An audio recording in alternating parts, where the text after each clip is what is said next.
What is up, my Taurus people? This is your monthly forecast for the month of July 2016. Thanks for joining me. Before we get started, just really quick, I just wanted to remind you guys that this is a forecast, a general forecast for anyone born under the sun, moon, or rising sign in the sign of Taurus. And if you don't know what your moon or rising sign are, but you know that you were born in April or May and you're a Taurus, I would recommend that you check out a couple of websites that I'll link below so that you can see what your full birth chart is, because we are so much more than just one sign. And if you would like me to look at your chart and interpret it for you, I would be so happy to do so and to help you out. Just shoot me an email. My email address is also below in the description box. All right, well, on to your general forecast.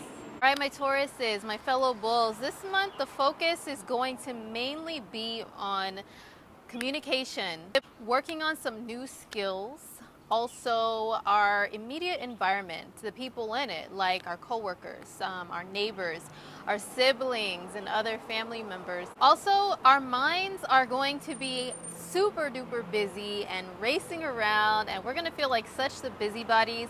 Our minds might be kind of restless this month, just to be honest, and we may feel like reaching for more of that caffeine this month, Taurus, to keep up with like the speed of our minds, you know, to complete some tasks. I'm a Taurus, Sun, Venus, Mars, and Mercury, so I am totally a Taurus, and I'm totally feeling this, reaching for the caffeine, and it is crazy, but a lot of things are getting done, so this energy is not too bad at all. But let me break down the planetary activity that's going on to make the focus be in this area for us this month. So first of all, we have the sun in the sign of Cancer up until the 22nd of the month. And the sign of Cancer is 3 signs from Taurus, if we count our own sign as the first one, that is. So whenever it's Cancer season, that means our 3rd house is highlighted, which rules the mind. It rules like the logical thinking processes. It also rules skills of the hands. It rules short distance travel, like just traveling out and about, like in our city or our town or whatever, running errands. That's what the 3rd house rules. Now, when the sun is in this house, in this area of our chart, it means it shines like a big spotlight on this area of our lives. So we're going to be seeing the good and the bad. We're going to be noticing things a lot more and a lot more clearly. We're going to be seeing them. So in matters to do with communication, we may see things in a different light, you know, maybe better ways to communicate, or maybe people might point out, you know, you could have communicated this better, Taurus. You could have spoken about this sooner or whatever, because, you know, we Tauruses, we can kind of be slow to react at times and slow to say things. You know, we kind of wait until the right time till we've got all the details. So I don't know, maybe an issue with that may be coming up to where we're like, you know what, I need to react a little bit quicker to issues that I see and communicate a little bit better. So that's one possibility with this area highlighted. Also, yeah, like I said, short distance travel. The 3rd house I like to think of as running errands, a lot of errands. Like you just feel like you find all these little things that need to be done. You're into this and into that, and then back to this, and then over here and over there. So it's kind of like the energy of Gemini. So if you have any Gemini friends, you know how they are such busybodies. They're always into different things at one time. That's kind of like the vibe that we have going on in July for the first half or so, especially because Mercury is also in Cancer in our 3rd house up until the 13th. So Mercury is a similar energy to the 3rd house. Mercury rules like Gemini and the 3rd house, like communication, skills of the hands. So Mercury there, our thought processes are like a lot more sped up, and, you know, we may be talking a lot faster too. And our minds are just like, woo, like whizzing around with all these ideas. And, you know, this could be a great time to come up with some great ideas for maybe marketing and advertising, if that's something that applies to your life. And also maybe just a lot more chatty. I would say with the chattiness, try to avoid the negative side of that, which is gossip. Oh my goodness. Try to avoid the gossip about other people. But yeah, definitely more chatty, more friendly, maybe more open to talking to strangers, or strangers might be more open to talking to us and just say hello out of the blue, and we're like, hi, I don't know you, but okay, you know, just some small talk in the grocery store with a stranger, which normally Taurus energy is not really like down with, so to speak. You know, we kind of stick to what we know and who we know for the most part. But yeah, just chatting it up with strangers, with small talk, we'll be a little bit more open to that with Mercury in our third house. This is also a good time to learn a new skill, especially a skill of the hand. Any type of like typing or writing or anything that you could do with your hands, especially creative things, because Venus is going to be in this area until the 12th of July. And Venus and Mercury are going to be together kind of side by side for a little while. When the skills of the hands, which is Mercury, comes together with creativity and beauty, which is Venus, this is a very creative time for us. So if you're in a creative field, or even if you're not in a field based on creativity, but just any field that you're in that you have to come up with creative ideas and use your hands to create things, this is an awesome time to take advantage of that energy, especially if you are, say for instance, like an artist of any kind, a singer, especially because Mercury rules like speaking and communicating and, you know, using your voice. So this could be a time where you have more creativity and ability to sound and speak and write in a more pleasant manner. Also, with Venus being in the third house, if you are looking for love and open to love, then wherever Venus is traveling in your chart, it shows where you can possibly meet love or get a romance going on with someone. And if it's in the third house, maybe if like a sibling, a cousin, a co-worker, a neighbor, another relative wants to set you up with someone, or you're hanging out with relatives or whatever, or any of those people I mentioned, this is more likely the place during this time up until the middle of the month where you can find love, or even like going out to run errands at the bank, the grocery store, going to Starbucks to get your coffee, honey. You can meet somebody, a cute barista, or maybe some businessman or woman sitting there by themselves, may want you to join them for coffee, and you never know what can happen. On July 4th, there is a new moon happening in Cancer in your third house, and this is at 12 degrees Cancer. So this is Independence Day, or 4th of July in the United States, and this is like a holiday. A new moon brings new beginnings. It's when the sun and the moon come together to birth something new, because like the sun is like a paternal energy, and the moon represents a maternal energy. So when the two come together, it's like in creation. Clear the ground for something new to come about, you know, get rid of the old. It's like out with the old, in with the new type of energy, especially with it being the third house. The third house is all about moving ahead, moving along, not sticking to the mundane and the routine. It's like quick moving and fast, on to the next thing, on to the next thing. So this new moon can bring anything new in your life in regards to like third house type of matters, like a new way to communicate, a new way to travel short distances. Maybe you might need to start taking a different route to work, a different way of transportation to work. Maybe some of my Tauruses might be getting a new car, because the third house is short distance travel and the tools that you use to do so, including a car, a vehicle, what have you. So it can bring about something new in that area. So towards the middle and end of the month, the energy is going to shift to the sign of Leo, which is our fourth house. Fourth house matters become more of a focus for us at this time. Now the sun moves into this area on the 22nd. We've got Venus moving there on the 12th, and then we've got Mercury moving there on the 13th. Great time for family time. But also it has to do with the home, the physical house, the home that you live in. Even if it's an apartment, it's wherever you call home base. So you could be redecorating, especially with Mercury, which is the hands, and Venus, which is creativity and aesthetically pleasing things coming together. You could be decorating your house. I know I plan on doing that as a Taurus, which I'm gonna really enjoy. So decorating the house, moving, or buying a home or selling your home, fixing things around the house because Mercury's there. And also maybe within the family units, there are some things that may come to light, especially with the sun, that big old bright spotlight shining a light on your family, your roots, you know. So this might be a time where family issues need to be addressed and taken care of.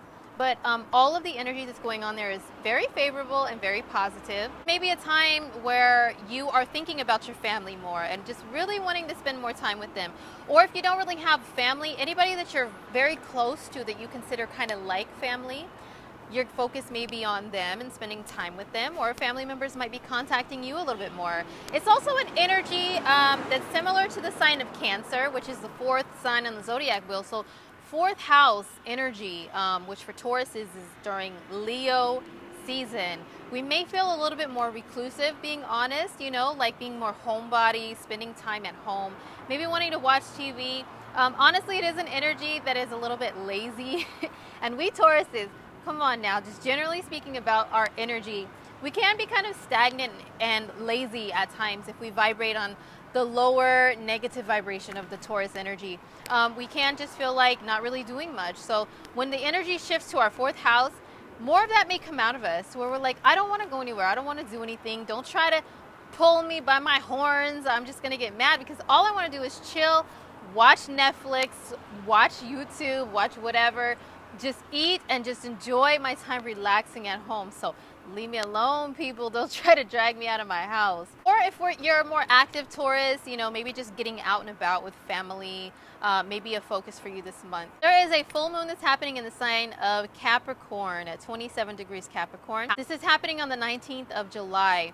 Now, Capricorn is our ninth house. The ninth house is the house of seeing things from like a broader perspective, okay? Like a broader point of view, like a higher point of view, seeing those goals and seeing them as being actually reachable, you know, being realistic, thinking outside the box, but in a way that's like, these dreams that I have, these goals that I have are definitely possible for me, you know? And that's why the ninth house rules higher education, because it's broadening the mind, expanding your horizons, not just staying stagnant in one place. So at the same time, we're gonna have that fourth house energy, like I just said, where you're gonna kind of wanna be staying in one place a little bit more. But the ninth house, the full moon there, it's going to bring things to a close or to a final decision in regards to maybe furthering your education or making some travel plans. It doesn't mean like on that day you're going to be doing something woo, like traveling really far away or outside the box, because even if you're at home, you can be taking some classes, signing up for some classes, some online classes, or just really thinking about your goals and making some plans for the future. Tauruses, you are very great at planning things, planning ahead of time. So yeah, just thinking about your education more, making a final decision. And like I said, travel plans, make those travel plans. Don't just sit there in one spot watching TV all the time. Make some plans to get out of your country, or at least out of your state. This full moon is going to be making a square aspect to Uranus, which is in Aries, and Uranus is all about sudden changes, sudden events. So if you're just kind of chilling, not really wanting to move very much, whether physically, literally, or just with your life, you just want to stay in one spot. Well, Uranus making a square, which is a challenge to the full moon, it may kind of send a jolt of electricity to your life and make you get up and move and make a decision that's going to broaden, kind of like force you in a way to broaden your horizons and expand them. So just be fully aware of that. That is the full moon on the 19th.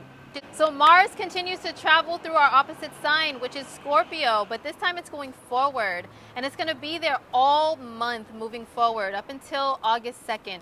So what we can expect is moving forward with relationship matters, with how we relate to other people. Now on the negative side, Mars in the 7th, it can make you kind of point that Mars arrow at other people in a kind of an angry way, and just be agitated and irritated with people a lot more, just being honest. Or even if you're kind of just like chilling there, being your cool, calm Taurus self that just wants to get along with other people, Mars in the 7th house can kind of make other people look at you like you're being combative and take your words like the wrong way and your actions the wrong way. So just be aware that there's just this high agitated energy going on with dealing with other people up until August. So just try to be cool and calm and try to get along with other people. Try not to charge at others and be like too irritated. On the positive side, Mars in your 7th house can continue moving forward with resolving issues when it comes to your relationships. So maybe you and your partner discovered when Mars was retrograding your 7th house that there are some issues that were dug up again and brought back up again that hadn't been resolved in the past, and maybe you thought they were. Well, when Mars is moving forward, it's time for you guys to move forward with working on the problems, because Mars really likes to point its arrow at a problem and shoot at it with tunnel vision with getting it resolved. So that's the positive side of it. You can also bring a lot more passion into your relationships, Taurus. So great passionate energy for the summer, for the beginning of summer. If you live in the northern hemisphere, that is, with your significant other. Last but not least, something new that I am trying out with these monthly horoscopes, and let me know what you guys think of them, is I'm going to pull a card, an angel tarot card, for each sign every month. And for Taurus, I pulled a card for us to show what is our focus for this month. This month I pulled the 8 of water. So take a look at the 8 of water. And on this card, it has a person on it. And they have all these cups surrounding them, which are empty. They're very empty. And this person is kind of like, they look kind of exhausted, like they've exhausted all of their efforts. And the cups, usually a lot of these cards have cups filled with like jewels or gold or coins, but these are all empty. And to me, this symbolizes someone who is looking for their treasure in life, so to speak. Not necessarily monetary treasure, although it can be, but even just fulfillment of fulfilling their purpose. And if all these cups are empty, it's like they've exhausted all their efforts where they are to fulfill their life's purpose. Then there's this light shining down that they are now looking towards and floating towards. Like, is this the way I need to go? Is that the way to spiritual fulfillment and fulfillment of my life purpose? So this month, this is going to be a focus for Taurus people. Fulfilling your life purpose. This goes along with the full moon in your 9th house, making a square aspect to Uranus in your 12th house of spirituality. And the 12th house is like a spiritual fulfillment house. And the 9th house is like spiritual fulfillment as well, but it's not as emotional. It's more like fulfillment, like I said, of your life purpose and your goals, higher goals. So because there's a challenging aspect, it's like challenging you to look beyond where you are and see what else there is for you out there. So around the full moon, this 8 of water is definitely going to bring that issue to light and maybe even push you in a direction to where you see like an aha moment, because Uranus is like lightning. It's like getting, the light bulb moments of just sudden insight. So the full moon is going to bring your life purpose, may send you in a direction that's totally different from what you expected, and it may be unexpected, but it's only for the greater good of your life, Taurus. All right, Taurus, well, that is it for your July monthly forecast. Thank you so much for joining me, and don't forget to subscribe if you would like to continue receiving monthly horoscopes from me for free on my channel. Remember, if you would like a more personalized horoscope, or me to take a look at anything personal in your life based on your chart, on what exact time you were born or exact day or whatever, shoot me an email and I will be so glad to help you out. All right, take care, my fellow bulls. I'll see you guys next month. Peace.